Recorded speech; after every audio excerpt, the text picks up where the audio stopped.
Hi, I'm Yapped, and this is Yoked. I'd like to see your mouth do something else, though. This mouth does his dog shit. This is Yapped, and that's Yoked. I'm Yapped. You're Yoked. You're Yapped.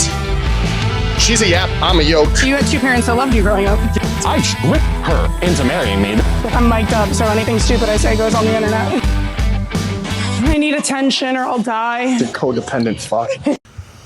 Oh, I gotta get my podfast. Yeah.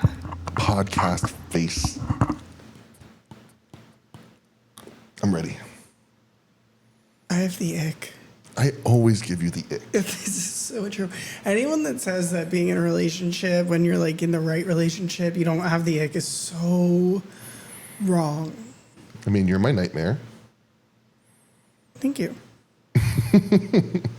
There's this trend, by the time this podcast comes out, I'll have posted it, and it's like when they call me pretty, but it's the least interesting thing about me. And oh, baby, I have one locked and loaded. Being your nightmare is one of the most fascinating things about me. I'm scared. Genuinely. You should be. I should be is also what's going to scare the fuck out of me in terms of that. All right, well, welcome to another episode of Yapped and Yoked. I'm Yoked. This is Yapped. I was going to say I'm yoked. You're both. True. I mean, you start pre-prep today, so I guess you are Yapped and Yoked. I'm cold. That's And what I cold. am. It is a disgusting, gloomy day here in Tampa, Florida. I mean, it's been like that for the past, 4 fucking days. Hurricane season started. 2 months early. Yeah. I'm like, the hell? I haven't seen the sun. Well, yeah, fuck, I don't know what that looks like, but I prefer this over scorching, hot, and miserable I don't know what I prefer anymore. December in I'm Florida. rereading ACOTAR, and I'm like, I think I want to move to the Winterlands and live in the Night Court and fuck off in Valeris. You know? Sure, you can go hang out in Narnia, whatever you want to do, babe. Thank you. Get you a man that will literally let you do anything. Yeah, it's easy to say do whatever you want in a fictitious land with... Do you think I won't move our ass to Sweden? All right, babe, what's our topic for today for our listeners to be super enticed by and find so much motivation from? Okay, well, don't make it weird. I don't want anyone to leave this podcast motivated. We're talking about the sacrifices and what have yous of being a spouse to a person who is trying to achieve a goal. Pursuits of excellence, the perspective from the spouse. I'm on the pursuit of happiness. What are you singing? Kid Cudi, What song? Pursuit of Happiness. We should listen to that on the way to Lakeland today. Great. That sounds like a great idea. Well, Now, that I have to yawn again. Oh, what the fuck is going on? Connor's cut off. Oh, God. My ring said I got 4 hours of sleep last night, so... Well, you know who got less than that because you're snoring big fat ass? I need to have my fucking CPAP adjusted. Listen, Shrek. This marriage. So here we go. Sacrifices of the spouse that you experience while I pursue excellence at a is gigantic being body weight. fat excellence? I have abs. I'm 275 pounds with obliques.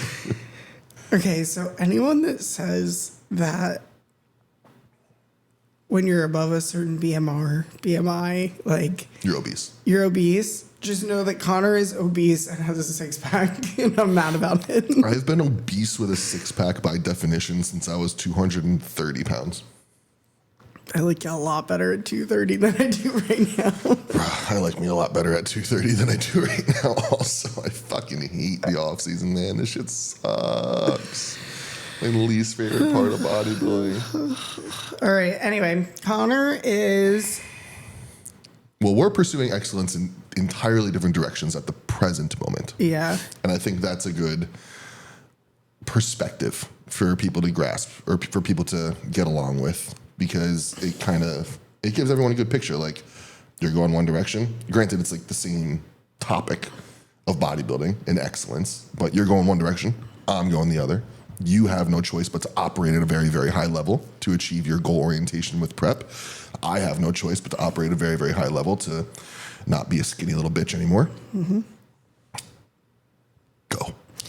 So this I want to make applicable to those who are not bodybuilding as well, because when you're the spouse of somebody chasing a fitness and health goal, you're going to have sacrifices. And I think that something I bring up probably at least once a month on social media is that your significant other should not be the largest hurdle in you reaching those goals. Mm-hmm. And I don't think I find anything in this world as frustrating as when a significant other is not in support of somebody's health goals, because I just find it insane. You have one body, one life to take care of. You, like, this is your home forever. Your body is your home for as long as you're on this planet. And if your spouse is going to give you a hard time about doing the cognizant thing to prioritize that, mm-hmm. I'm an adamant believer that you shouldn't be with that person, because I just find that to be the most disrespectful thing, quite frankly. And so there's so many ways to look at that, because I understand that not everyone's going to bodybuild. Not everyone's going to do anything competitive with their fitness goals, whether mm-hmm. that be strongman, CrossFit, high rocks, bodybuilding. Like, not everyone is looking to achieve that. For some, it's maintain. For some, it's 5 pounds off. For some, it's 10 pounds on. Whatever that is, it requires you to sacrifice. And in turn, at some point in that journey, people around you are going to experience some version of sacrifice. I know that my parents from time to time have experienced sacrifice because I wouldn't go out to dinner or couldn't participate or wouldn't travel for something. And I'm sure you can attest to that quite a bit differently than me, because your parents are more active in your life. But at the root of it, your significant other is your chosen family. Mm-hmm. The only family you get on this planet that you choose. And so for them to not support that, I find frustrating. And we see it in our careers a lot, because, you know, how are stress levels? Oh, the wife doesn't want me to pack my meal. Oh, my friends are, you know, doing this thing and like bullying me for wanting to not, or whatever the fuck no it to is. Alcohol. Yeah, whatever it is. And I've said it a dozen times on this podcast, and I'll say it a dozen more. If I was influenced by the people who told me it was stupid to bring a meal, or it was lame to skip a whatever the fuck, or whatever, I wouldn't be married. I'd be fat. I'd be unhealthy. Like, the person I was at 25 when I decided to have a fitness journey, fuck bodybuilding, but just like go to the gym. Goal. Yeah. I mean, I was the black sheep. And thank God I said fuck it at a certain point and was like, okay, I'm going to do this thing. Mm-hmm. But had I still listened to those people, God, I mean, I'm not like going to say I was like with a bad group and I was going to, but I would be probably an alcoholic. Like, I was not in a good spot. Definitely not married to me. Definitely not married to Connor. And so there's a lot of conversation around it, but at the root of it, your significant other should not be the biggest hurdle in you accomplishing goals, period. So fitness goals especially. It's funny that you bring it up in that direction, because something that crossed my mind a couple weeks ago, maybe a few weeks ago, was all of the new female clients I've been working with, mm-hmm. and they're fucking stellar. Like, I'm pretty sure most of the coaches I converse with on a week-to-week basis, we all say the same shit. Like, female clients are better. Like, they'll eat dirt. They just want to work. Like, they don't give a shit about anything else. So, like, you jump how high? You said 2 feet. I'm going to give you 2.5 feet just because I can. 5 or 7 years ago, my ex was like, I don't want you working with females, because she didn't want me looking at other females' bodies in check-ins. And now here I am, almost 2 decades later, with a thriving coaching business where I have a roster full of dozens of female clients, all of which I can say I have a great time coaching because they want to work, they want to be here, they want to see results. But where would I be right now if I still had that significant other in my past where she wasn't supportive of me coaching? She wasn't supportive of me coaching females, which is probably 50% of my roster at the given moment. Yeah. Like, that's where would I be now if I didn't have someone in my life who supported that? Or where would I be now if I still had somebody in my life that was unsupportive of that? I'd probably not be coaching. I'd probably be miserable at some 9-to-5 engineering gig. Definitely wouldn't be a professional bodybuilder in the way that I am now. And it just goes to show how one single person and one single unsupportive claim can be either a catalyst or the straw that broke the camel's back, essentially, in terms of my future. Yeah. So it's not just the fitness goals themselves, but other goals that you might have laid out for yourself that your significant other should support. Yeah. Business, life, finance, career, whatever it may be. Yeah. So I think we can obviously speak on ourselves, and let's start with last year's prep with me, because I think that that's like the most glaring. I went through a really, really challenging prep that was very long. Mm-hmm. And to put it really blatantly, like, I really, really suffered. And in turn, you really suffered. Mm-hmm. And so from your perspective, if we're talking about the sacrifices that a spouse makes, why don't you touch on that? Like, with what I experienced, I prepped from December to July 4th. July 4th. Obviously, that's very lengthy prep, and it was extreme for sure, to say the least. So while bodybuilding is an individual sport, without question, there is a team factor that comes into play, for sure. And Connor definitely sacrificed a lot last year. I mean, I did. But then it also, it transferred into my prep. Mm-hmm. We both know when and why.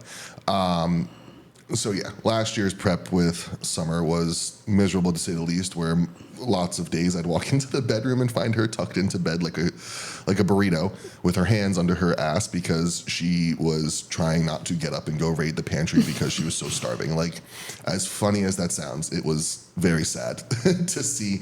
And it was miserable for her. No one's going to deny that. However, halfway through the prep, I was supposed to be in my off season. My off season wasn't going as I desired. Her prep was getting more taxing on her and myself. And I even had to text my coach and be like, yo, fuck it. Like, we're not growing right now the way we need to. Let's just get through these next 10 to 12 weeks. I got to support Summer. I'll still eat. I'll still go to the gym. But, like, we got to understand I'm not going to make the progress we expect me to make because I got to take my foot off the gas a little bit and support my wife. And so I did. And many other people might not be as selfless as that, might dig their heels in and say, fuck this, like, she can deal with her own shit. But at some points in time, when you care about somebody that much and their own success just as much as yours, you have to sacrifice where necessary. And so I did.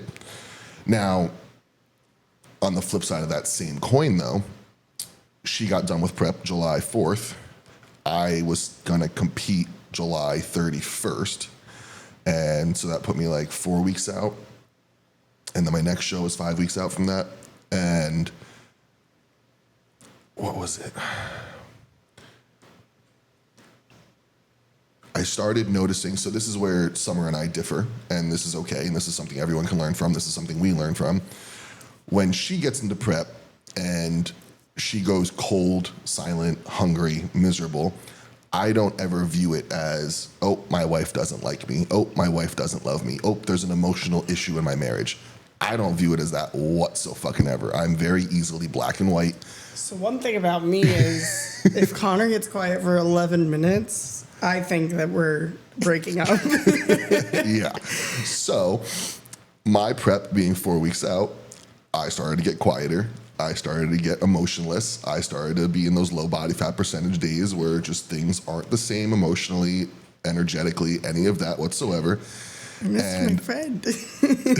I missed my friend. And I was noticing someone was getting more and more closed off. And we've been around the block enough before that we were able to address it.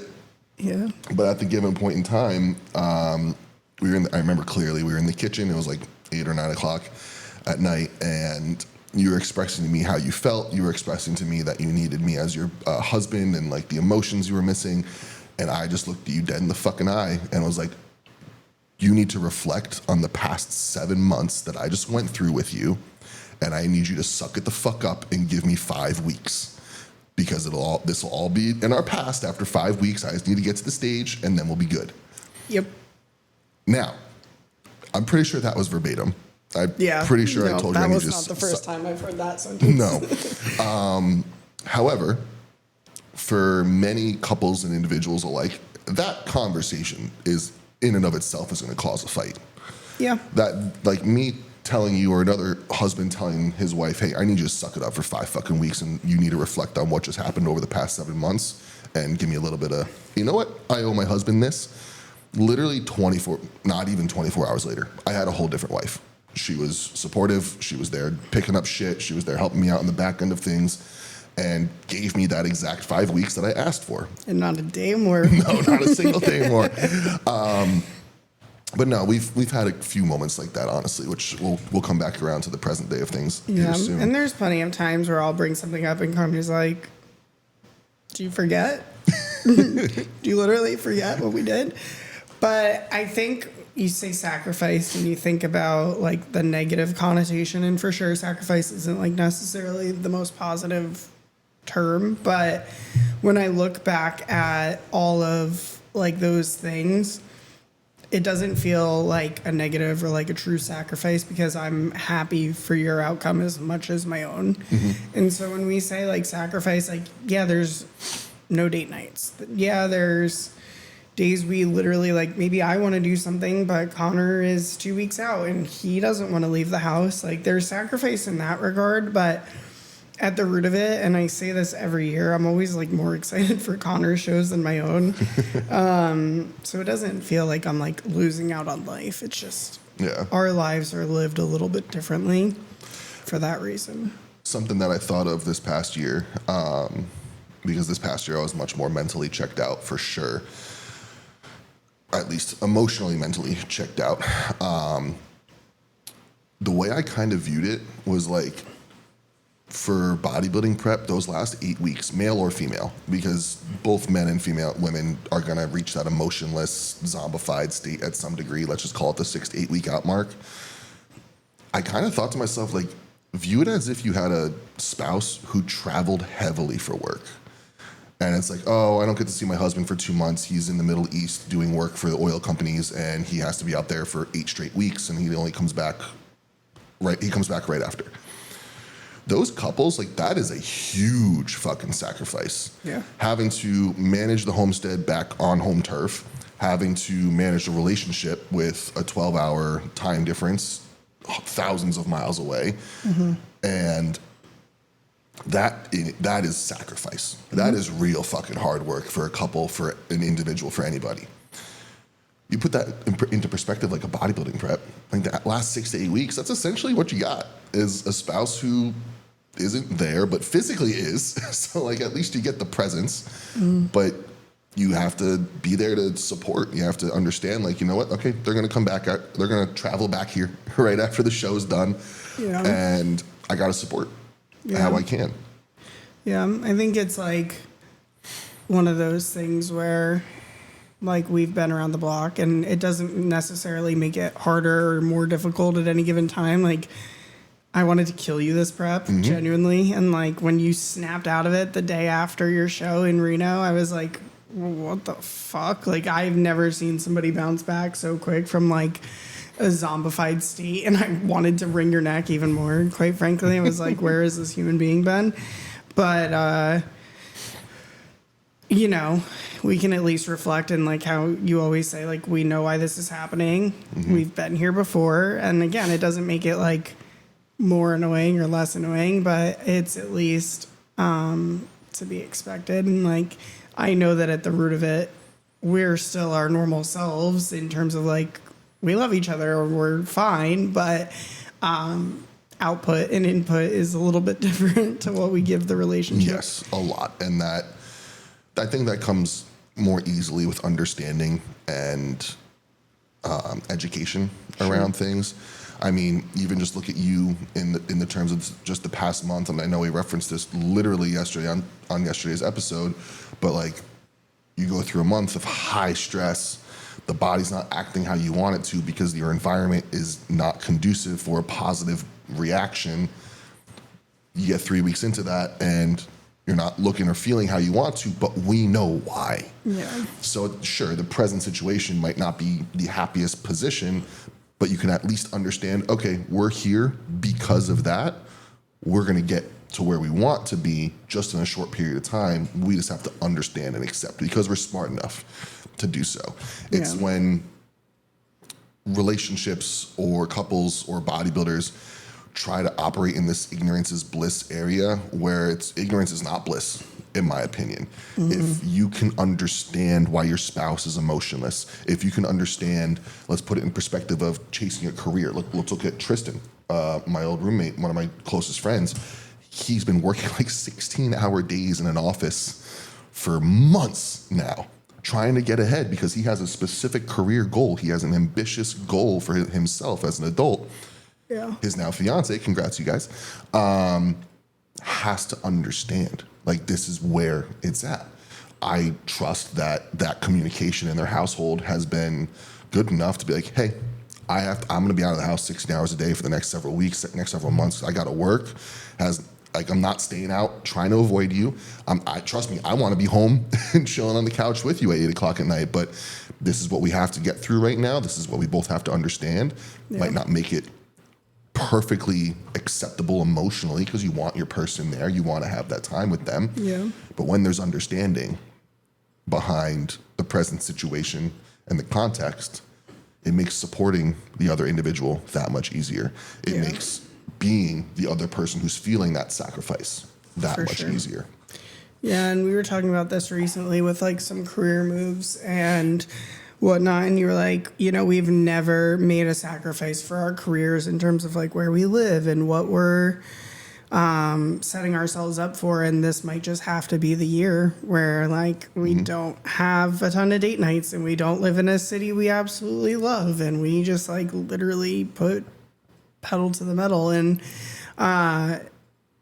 it's challenging. It is challenging when you're looking at your year going, well, that was kind of a wash. But the hard part too is like being on counter schedules because a lot of this year didn't pan out the way I had originally intended. And so now we're going into like Q4 and I'm going down again and you're going up again. Right. September to December is Q4. Shit, is that really next month? Yeah. Fuck.